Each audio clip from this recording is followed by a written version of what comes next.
বৈশ্বিক পোশাক রপ্তানিতে দ্বিতীয় স্থান ধরে রাখা নিয়ে শঙ্কা বাংলাদেশের। বৈশ্বিক পোশাক রপ্তানিতে বাংলাদেশের দ্বিতীয় স্থান হুমকির মুখে পড়েছে। বিশ্ব বাণিজ্য সংস্থার তথ্য অনুযায়ী 2024 সালে বাংলাদেশ $39 বিলিয়ন পোশাক রপ্তানি করে দ্বিতীয় অবস্থানে থাকলেও 2025-26 অর্থ বছরে তা কমে দাঁড়িয়েছে $38.70 বিলিয়ন।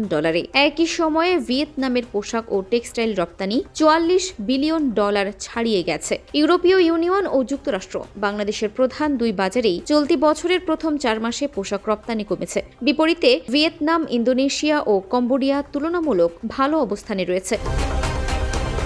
দেশের ভেতরেও শ্রমিক ছাঁটাই, কারখানা বন্ধ, গ্যাস সংকট, উচ্চ সুদ হার ও উৎপাদন ব্যয় বৃদ্ধির কারণে শিল্প খাত পেয়ে রয়েছে। 2025-26 অর্থ বছরে দেশের মোট পণ্য রপ্তানি প্রবৃদ্ধি ছিল ঋণাত্মক 0.58%। পোশাক রপ্তানিও আগের বছরের তুলনায় 1.64% কমেছে, যা সামগ্রিক রপ্তানিতে নেতিবাচক প্রভাব ফেলেছে। খাত সংশ্লিষ্ট উদ্যোক্তারা বলছেন, বৈশ্বিক অনিশ্চয়তা, দুর্বল ইউরোপীয় বাজার এবং ভিয়েতনামের প্রতিযোগিতামূলক সুবিধার কারণে দ্বিতীয় অবস্থান ধরে রাখা কঠিন হয়ে উঠছে। তবে ইপিবি আশা করছে, সাম্প্রতিক ইতিবাচক প্রবণতা অব্যাহত থাকলে নতুন অর্থবছরে রপ্তানি পরিস্থিতির উন্নতি হতে পারে।